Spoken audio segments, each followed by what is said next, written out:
Good morning. Time for another day here. Phil's planting beans. That's good. I'm going to put some anhydrous on here in a little bit. Dad, let's do some tillage. We're switching the disc over to the big tractor.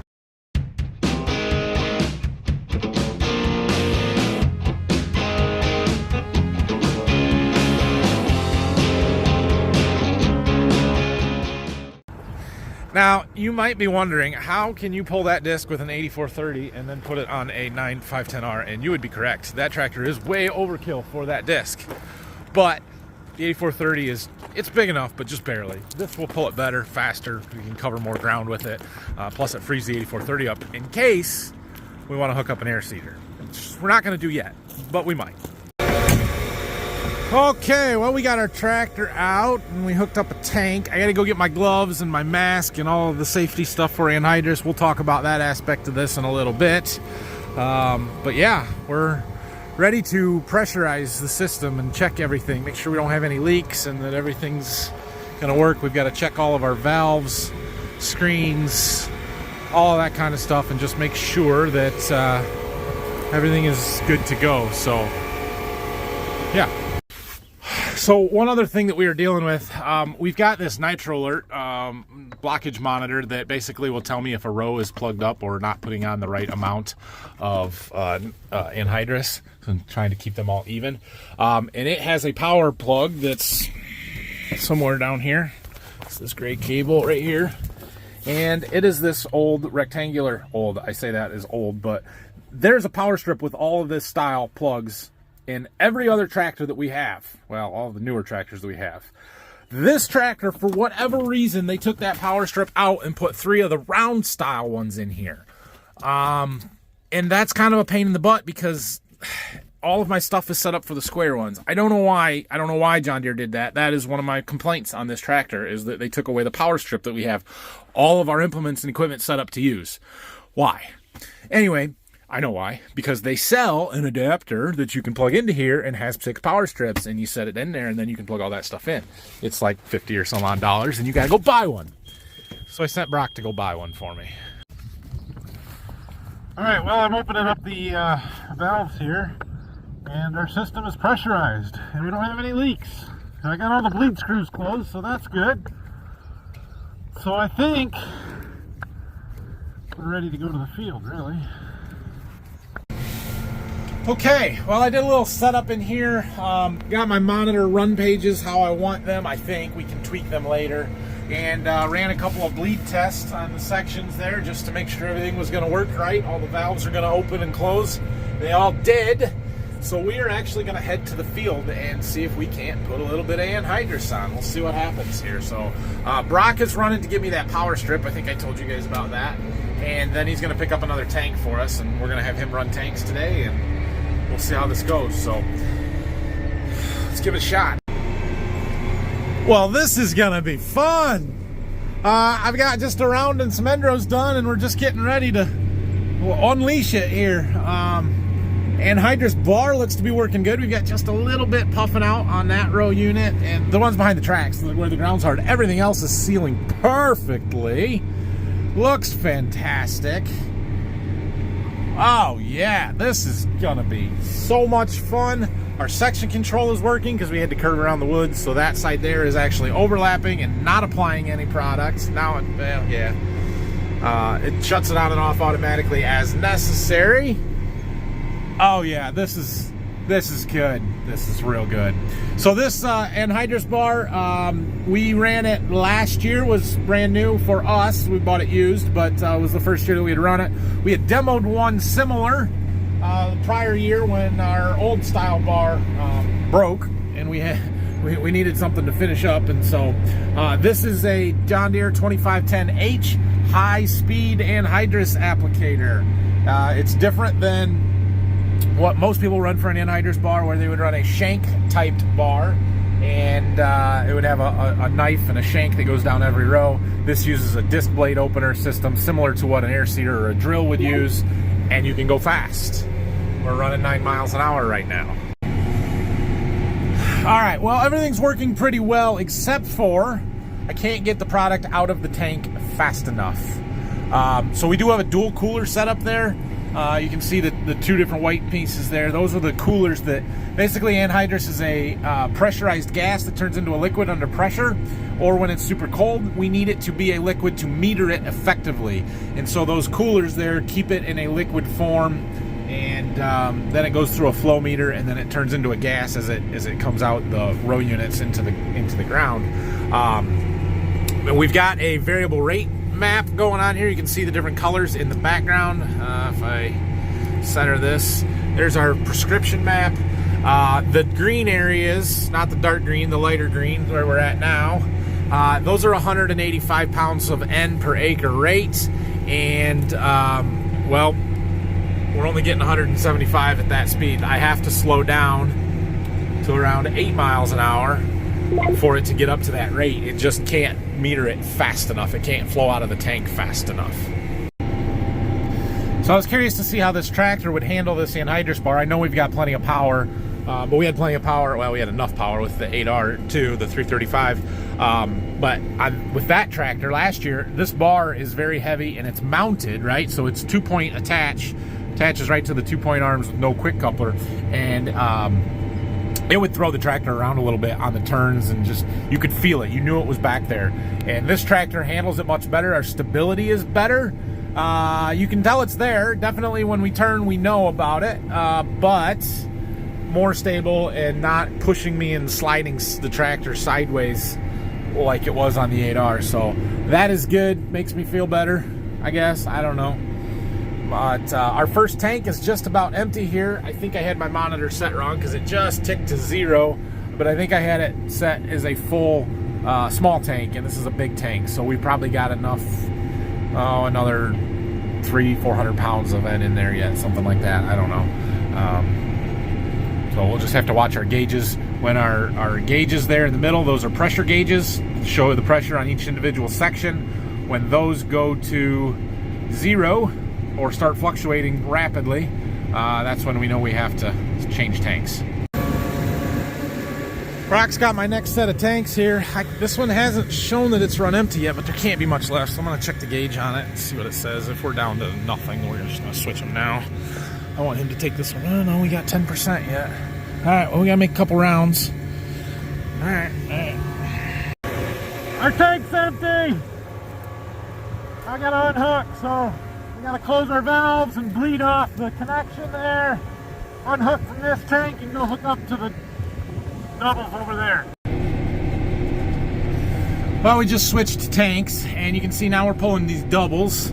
I haven't used these a lot. We started using them a little bit last year, and it's simply because I can cover ground so fast. I was changing tanks all the time, and with these, we can cover more ground. I should be able to do about 40 acres-ish with these double tanks. It depends on our rate a little bit, and we are variable rate, so it's going to change as we go across the field. The issue with the doubles is they're heavy. I mean, I don't know if that weighs 20,000 pounds full, but it's close. And so, you know, we don't like carrying the extra weight through the field, but at least one track, this tank actually straddles 3 rows instead of 4 like the tractor, so at least the one side of it is following in the same tracks as the tractor and the anhydrous bar there, but it's all right, it'll work.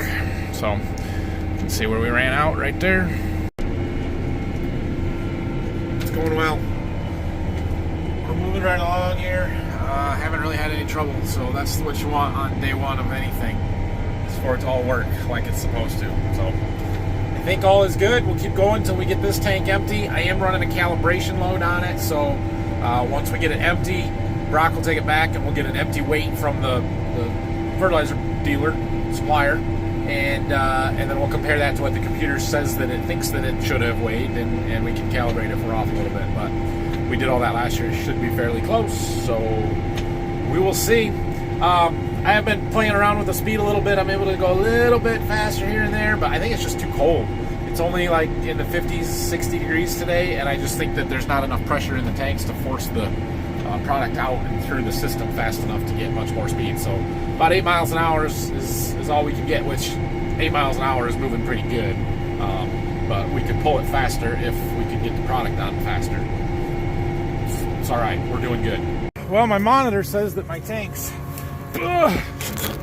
should be empty. Gosh dang, about fell. Yeah, looks empty to me. It was still, the pressure hadn't dropped, but it was real close, and I got to the end and well, let's check it. So unfortunately we're at the wrong end, so we got to drive all the way back up, but time to drop them. All right, we got tanks switched. Those are empty. Brock is here right now, and I just had a seed customer call me looking for a few bags of seed. They're gonna meet me at my warehouse, like right now. So I'm gonna have him run me over there, and we'll get that taken care of, and come back and he can get the empties taken back for us. All right, there goes Brock. Let's keep working. Got a road paving crew apparently. I don't know what they're doing exactly, but they're working. Well, the acres go a lot faster when you're going 8 miles an hour than they do when you're going 5 miles an hour with a planter. So we're just about wrapping this one up. 80 some odd acres. I don't remember exactly. 82, I think.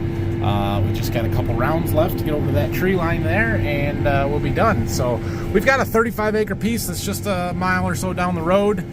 We might try and get to that one, but I don't know if that paving crew that drove by is working between here and there, and if they are, then I can't really get to it. So we will see. Okay, we are back at the farm. We're gonna get some fuel and DEF. We're not empty, but where we're going, we're gonna be there for a while, so I thought I'd fill her up. And I'm wondering if there's a couple of screens on the anhydrous system there that might be part of the reason that I can't get enough flow through it. Maybe those screens are clogged up, so I thought I would bleed out the section of hose where I need to take those screens off and clean them out while we're here at the farm and fueling. So we're gonna do that, and then we'll head on to the next field. Brock is pulling another tank. He's heading up to the field right there. He has to leave at 4 today, so I'm just gonna have him haul as many tanks as possible between now and then. It's about 1:30 now. Those screens are right here, and so by closing these valves, I isolate everything coming from the tank and that hose. So all we have to do is drain everything on the cooler side of it, and there is a bleeder valve up in there that allows that to bleed all of the anhydrous out of it. So I opened that up. It's going to take a little while. We'll let that bleed while we're fueling. We'll go get our DEF. We're going to need some wrenches to take that apart, and we'll see what they look like. Hopefully they're clean. Well, I don't know. Hopefully they're dirty, and that's my problem, and we clean them out, and then we're good to go. I don't know. Okay, well, we're on the way to the next field. That's the one that Dad's working in. He's over there on the other side, sort of see the dust. That's the field Brock and Phil were disking yesterday. Dad's hitting it the second time today. It doesn't look terrible. It doesn't look great, but it doesn't look terrible. So hopefully Phil can get in there and start planting that. Maybe tomorrow. I don't know. I don't know if he'll get there today. The neighbors are working over here across the road. Theirs doesn't look terrible, but it doesn't look great either. Everybody's in the same position that we are, just trying to get stuff done. So for whatever reason, the stuff that was corn stalks last year or heavy residue, it's not drying out, and whether that's because of the residue or because we packed the crap out of it last fall trying to harvest the crops because it was so wet last fall, I don't know, but it is what it is. We're all fighting the same thing. Okay, we're at the next field. I was bleeding that off to take them screens out, and it was taking forever, so I decided just to come up to the field here, set it in the ground with the valves closed so that it can't get anything, and bleed the system out through the row units rather than just that bleeder valve, and that got most of it out. So now we can go ahead and open them screens up. Well, I got one of the screens out. There's a magnet in there, and you can see there's quite a lot of iron filings and stuff. I didn't actually pull the screen. It's still in there. We'll get that out in a second, but it's rust and stuff from the inside of these tanks, and it's quite likely causing us a problem. All of that. I got the other side put back together. We'll take this one here out. Yeah, same thing. Just full of shavings.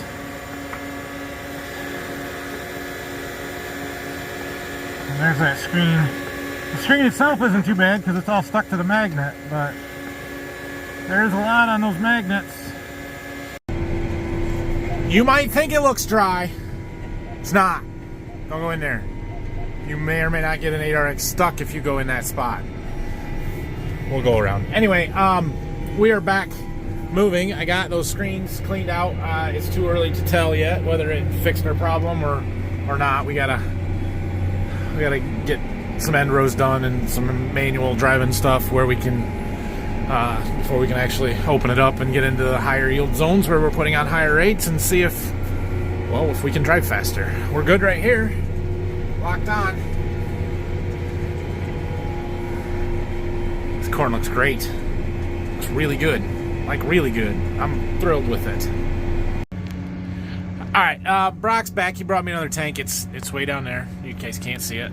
But I got to wait on that one that we were waiting for. And so, the controller said that we put on 8,640 pounds of NH3. Calibrate flow meter, and the actual amount was 8,900, which means we put it on a little heavier than what we thought it would. So it's going to calibrate that, and we should be good from there. Once we switch tanks again, because now this tank is half with the old number, half with the new number, but once we switch and hook up to the next one, we'll run that again and see if it's a little bit closer, but that's how we calibrate it.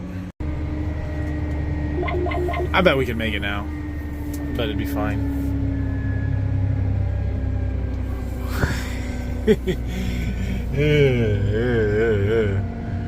Not over there. It's still wet over there. It's drier than it was. Time for a tank change. Now we've got another empty tank, but we were moving right through this field. 47 acres done. I have a question. So anybody that knows these Gen 4 monitors, I have this work page set up that I like. It's got my rate controller stuff, it's got my mapping, my shifts that I need every now and then, the field that I'm in, and I've got this work totals. I would like this work totals to say the total area done in the field. Does anybody know how I can change what it says? Because when I click in it, it lets me choose between field or shared totals, which I don't have a shared because I don't have any other implements here, but it doesn't let me select what's there. I don't care what the average pounds per acre applied was. That doesn't matter. What I want to know is the acres that are done. So across this field, I've noticed that I keep getting off on my rows, and like not off on the rows, just that they're not staying in the same spot. I keep having to use my shift track button. I'm like, why in the world is that doing that? You got RTK on this tractor. Except I didn't when I planted it, and the rows are not straight because of it. This field was, it was planted before we had gotten that RTK radio for this tractor.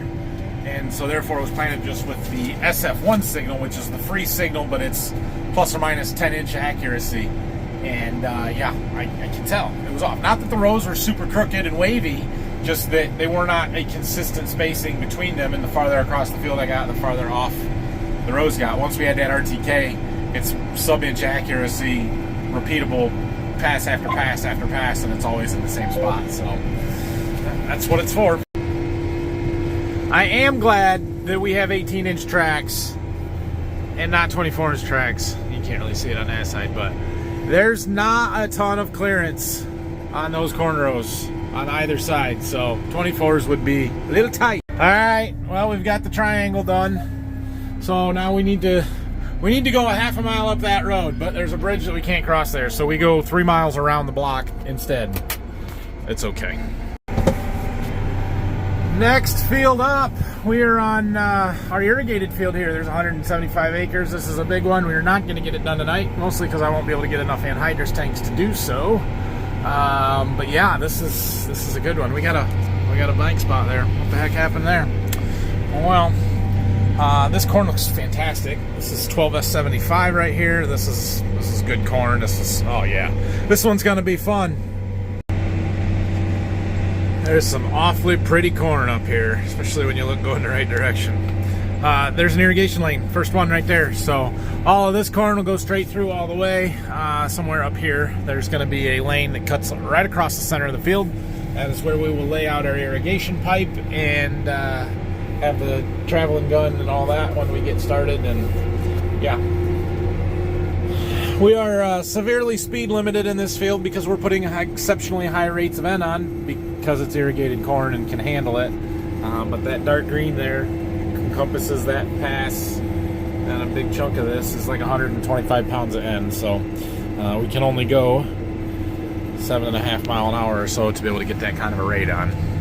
But right there, those tracks are the end of our center lane, and it follows those tracks all the way across to the trees over there. So at some point we need to come up here with the S-tine or a mower or something and knock out that corn that's growing in those in that center lane there, so that we can, yeah, so that it's there. All right, I'm noticing something here. So this field that we're on is a little bit sandier, especially on this end of it. And the ground it's blowing out a little bit. The closing wheels are really throwing some, and we're burying a little bit, and I don't like that. And so we're going to stop doing that. Two ways we're going to stop doing that. One, I'm going to drive more in the center of the road. Clearly we got off a little bit there, and it's not bad, but just every now and then. But I think I can reduce the down pressure. See how buried that gauge wheel is there, and how much dirt it's pushing? This ground is soft up here. We don't need to be pushing those in the ground quite so hard. And so we can adjust that with this little dial here. And we'll just turn our pressure down to like 1,000 instead of 12 or 1,300. And that should help keep that from happening. This one, yeah, a little bit. So there's two gauges here. One does the center section, the other does the two wings, and you can adjust them independently. I'm going to turn this one down a little bit too. We'll go down to about 800 on that one. We'll try that. We'll get out and adjust again if we need to. Nice. Very, very nice. Just stopping to take a look at this corn a little bit here. We're a little farther along than when we looked this up the other day, so we've got first leaf, second leaf, third leaf collar. So this is V3 corn. Fourth leaf is out there. It's got just a little bit of a yellowish cash to it. I kind of wonder if it's not getting into the starter band enough, but it's supposed to be warm and rainy here the next few days. This corn's going to take off when it gets to be in the mid-80s. It's just, it looks fantastic. I mean, it looks so good. I'm thrilled with it. And we're down another tank. Let's see, what are we at? 30 acres almost. 29 done here. So we did use some of this tank on that last field. 5, 6 acres, 7 acres worth of it. So not quite 40 acres per tank, but we're putting a heavy rate on here. We're averaging over 200 pounds on this field. So, but the general rule of thumb, which take it for what it is, but the general rule of thumb is that you can get 1 bushel of corn per pound of N that you put on. We try and do a little bit better than that, maybe 8 to 9/10 of a pound of N per bushel, but just for easy figuring, you figure 1 pound per bushel. So if I want to raise 200 bushel corn, I need 200 pounds of N. Now that's total with the planter and everything else. We put about 20-ish pounds of N on with our corn planter, and this field we're shooting for, I mean, I'm hoping to get 300 in places, but I would love for it to average 250. So I figure I need to have close to 250 pounds of N. So 200 to 2 1/4 with the side dress plus the 20 pounds from the starter gets me close, and we will fertigate a little bit of N through the irrigation water once we get to that point. So we'll get our nitrogen out here. All right, switching tanks. Dusty, very dusty. This is our last tank that we've got around. It is enough to do 25-ish acres. Last me not even an hour. I did call them and have them weigh a couple more out. It's almost 6 o'clock, so they're closed and gone home, but I asked them to weigh a couple so that we can go and get them. So we'll go do that when we get this tank empty. So this is my monitor. I'll just talk about what we're showing here a little bit. Target rate is right here. That changes based on the map in the background. Actual rate is right above it. Why it's 224.9 instead of 225 like I told it, I don't know. I don't care. Actual speed that we're driving is 7.9 right there, and this is the gallons per minute, and that's the number that is limiting us right there. So when the rate goes down, like here at 210, this goes down to 31. We were running 32.5 gallons per minute, and we could go a little bit faster when we're putting less on per acre. And then like here on the ends, it's 160, although there's not very much of that. Sorry, I don't have the auto turn set up, and it's harder with one hand. Back up, back up, back up. Okay, now go forward. Go forward. Engage auto steer. There we go. Okay. Okay. Well, that was embarrassing. Crappy turn. Anyway, this here, that white circle is supposed to represent an anhydrous tank and how much is left in it. So we've got 4,275 pounds of N, not anhydrous, pounds of N in there. These are our sections. So we have 3 different sections, left, right, center, and the triangles mean that they are on. They will turn off automatically when we get to the ends or if there's any overlap so that we don't overlap. This is where we pick the rate. Map-based means following the script. We can do a predefined rate. We can tell it how many pounds of N we want or gallons per minute. But we just want to leave that alone. See there, we're up to 33, but I can't get it to go any more than that. If I speed up at all, I'll show you here. Now this goes down because it's not able to keep up, and that number does not go up anymore. So we're not getting the rate on that we need.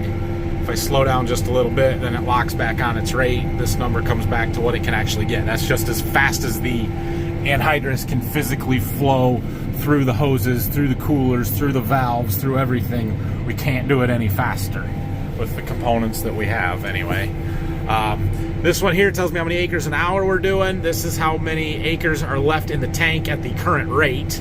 So if we were putting on 210 pounds on everything, we'd be able to cover another 19.6 acres. And yeah, we can touch that and we can change this to view all sorts of different things. And then we've got, yeah, client farm field. I've already talked about this a little bit. Somebody still help me out on how to change that. Here is our map of this field and what we've got done, what we've got to cover yet. I've got some different stuff here for setting the tracks, marking rocks, and how many acres are in the field I've got on this page, but I don't like having to toggle back and forth, so we're up to almost 35 here. And then we've got tractor functions on that page. Something broke. We had gas shooting out all over the place on this one end here. I think maybe a hose came off of a row unit or something. Just have to take a look and see here. I don't see anything. So we got a hole in one. I don't know. I got to do a little investigating. Oh, the hose didn't come off. The whole thing boot came off. Look at that. I don't know if this bolt is broken or just loose, but it came off. So gonna need some wrenches and figure out how to put that back together. Try and clean it up a little bit so I can see where all the holes are and how it works. All right, well, I don't know how well you guys can't see it all down in there. There, can see down in there. But this bolt that I'm tightening, I think it just came loose, which allowed the whole boot to sort of slide down. That bolt right above there with the spring on it has a slot that it fits in on the boot. It holds the head and it kind of provides tension on it. And then the bolt that I'm tightening, just, it doesn't go through it, doesn't even thread into it, but it's got a, it puts tension on it. It pushes into a recess or a nub, a hole, whatever you want to call it, in that boot and keeps it from sliding off. So I'm just tightening it up. I wonder how tight that's supposed to be, because I'm sure that's pushing it against the blade. Kind of use one of the other ones for a reference. It's pretty tight. Is it all the way tight? Yeah, it is. So we'll just tighten that up and we should be good to go. Good to go. Keep her moving. Well, according to my monitor, this tank's getting about empty. 2.5 acres worth left. So I called Anna. She's going to come pick me up, give me a ride back, because I don't have a vehicle up here and I don't want to drive this home. So she'll pick me up and I'll go and grab at least one more of those tanks. We'll get another 30. I don't know how long we can work or how much we're going to get done, but do what we can. I did some end rows along the road here because I didn't want to head back down the rows because I knew I was going to run out, and we did back there. So we'll come up here. My ride is here, and we'll go get some more tanks. We're up to 192 acres today. That's pretty good for the first day. Should get well over 200. All right, we are getting a tank. I had to get a helper to come help me. You were missing me, weren't you? Yeah. So since we were home, I stopped and picked him up, and we took took a set of doubles back and picked up a single. We're gonna take it back. I won't let him ride with me when we're putting stuff on because it's too dangerous, but he can ride in the truck. All right, well, Rylan and I took that full tank up to the field. I grabbed another empty, dropped him off at home, and I'm gonna run this one back to the plant as well. And then we'll pick up the other full one that they had weighed out for us. That's all we're gonna do tonight. But 2 tanks should be close to 50 acres. It'll take us 2 hours. That'd be 9 o'clock. It'll be 11 o'clock before we get there anyway, so that will be fine. Okay, we're back in the tractor. We got 2 tanks. I just dropped that one that's empty. We'll go hook up to this first full one that we brought up here, and we'll see how fast we can get this done. Well, we still got dust. There's another irrigation lane, so we're moving right across this field here. There are tractors working everywhere between here and where I'm getting the anhydrous from. I probably saw, let's see, 1, 2, 3, 4, 5, 6, 7, 8, maybe a dozen tractors between the field and there, but none of them from this spot. Which means I win the light game tonight. I don't see any. Nothing close, anyway. So, I guess we're a winner. Something's wrong again. That row. Something's not right with that row. I bet we got a rock stuck in our closing system. Yep, right there. That right there will do it. We'll have to get a hammer. Nope, we got it. It's just a little guy. Let's see, I think it'll ride right here until we go to change tanks. It is a pretty good excuse to get out of the cab and get some with the lights on, but not too dark that you can't see the tractor pictures. Those are the good ones.